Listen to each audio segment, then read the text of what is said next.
ये बात सभी जानते हैं कि संविधान का जब निर्माण हुआ उस समय संविधान में कुल 22 भाग और 8 अनुसूचियां थीं। उसके बाद संविधान में संवैधानिक संशोधनों के द्वारा अनुसूचियों की संख्या 8 से बढ़कर 12 हो गई है। सबसे पहले संविधान संशोधन अधिनियम के द्वारा 1951 में 9वीं अनुसूची को भारत के संविधान में लाया गया था। 9वीं अनुसूची की क्या ज़रूरत थी? ऐतिहासिक पृष्ठभूमि। भारत देश 15 अगस्त 1947 को स्वतंत्र हुआ था। स्वतंत्रता के लगभग 28 माह बाद यानी कि 26 जनवरी 1950 को भारत का संविधान लागू हुआ और इसी के साथ भारत एक लोकतांत्रिक और गणतंत्र देश बन गया। जब हम बात भारतीय संविधान की 9वीं अनुसूची के ऐतिहासिक रूप की करते हैं तो हम पाते हैं कि इसे भारत में हुए भूमि सुधार कानूनों के संदर्भ में लाया गया था। भूमि सुधार का यहाँ क्या अर्थ है?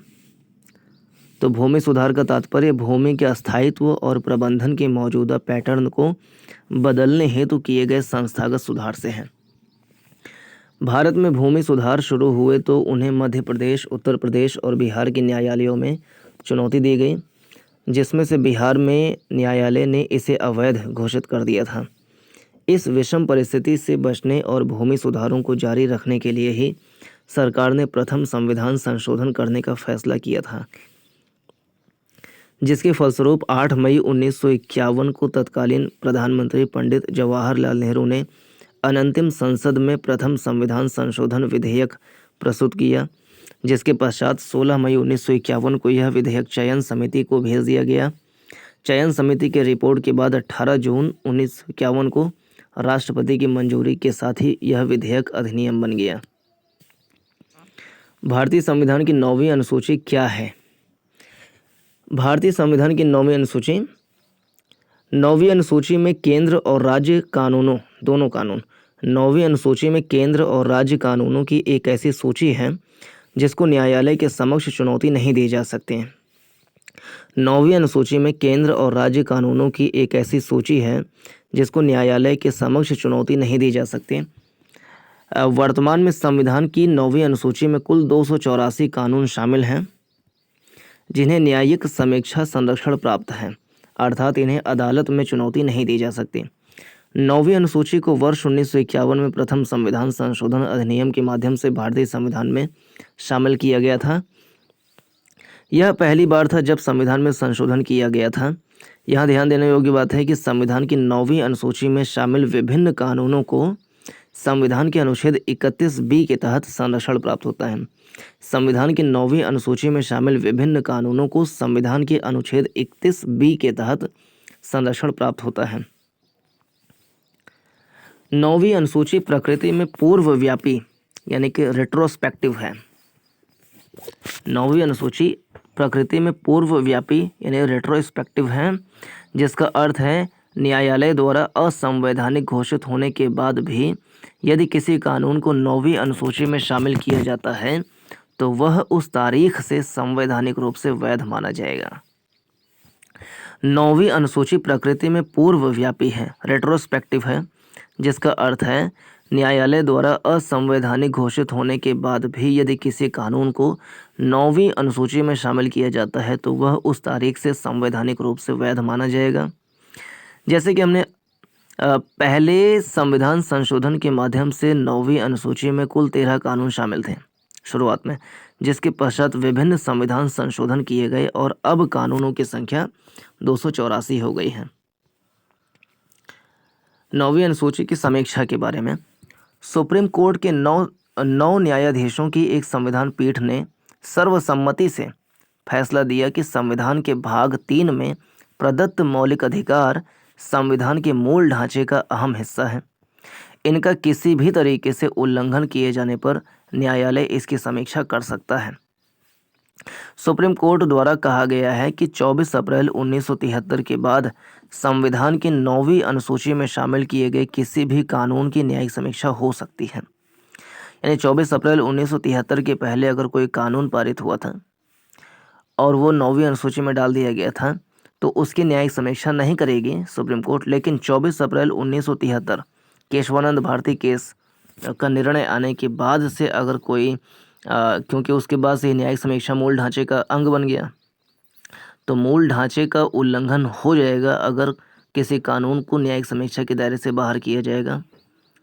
तो सुप्रीम कोर्ट के 9 न्यायाधीशों की एक संविधान पीठ ने सर्वसम्मति से फैसला दिया कि संविधान के भाग 3 में प्रदत्त मौलिक अधिकार संविधान के मूल ढांचे का अहम हिस्सा है।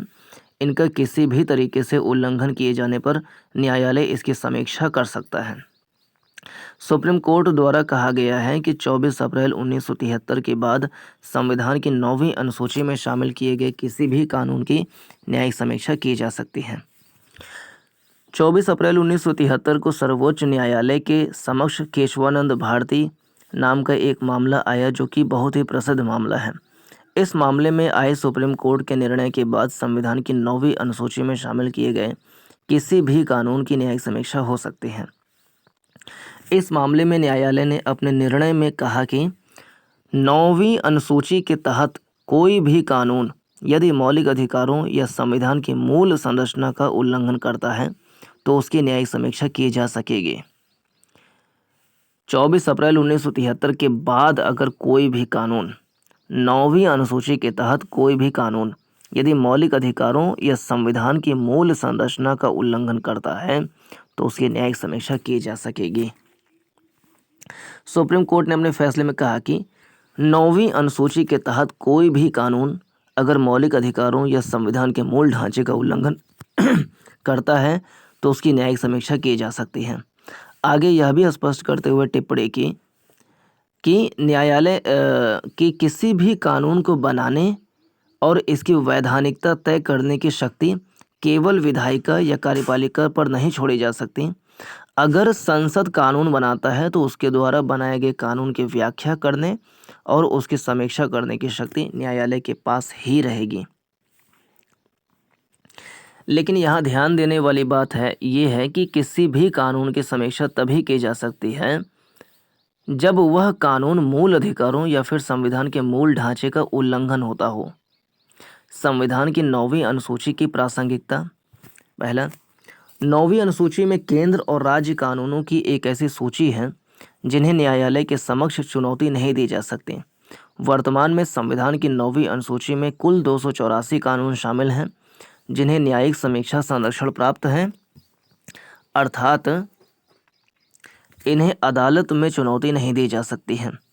दूसरा, 9वीं अनुसूची को वर्ष 1951 में प्रथम संविधान संशोधन अधिनियम के माध्यम से भारतीय संविधान में शामिल किया गया था। यह पहली बार था जब संविधान में संशोधन किया गया था। उल्लेखनीय है कि संविधान की 9वीं अनुसूची में शामिल विभिन्न कानूनों को संविधान के अनुच्छेद 31B के तहत संरक्षण प्राप्त होता है। ध्यातव्य है कि 9वीं अनुसूची प्रकृति में पूर्वव्यापी रेट्रोस्पेक्टिव है, अर्थात न्यायालय द्वारा असंवैधानिक घोषित होने के बाद भी यदि किसी कानून को 9वीं अनुसूची में शामिल किया जाता है तो वह उस तारीख से संवैधानिक रूप से वैध माना जाएगा। पहले संविधान संशोधन के माध्यम से 9वीं अनुसूची में कुल 13 कानून शामिल किए गए थे, जिसके पश्चात विभिन्न संविधान संशोधन किए गए और अब कानूनों की संख्या 284 हो गई है। तो ये था 9वीं अनुसूची के बारे में।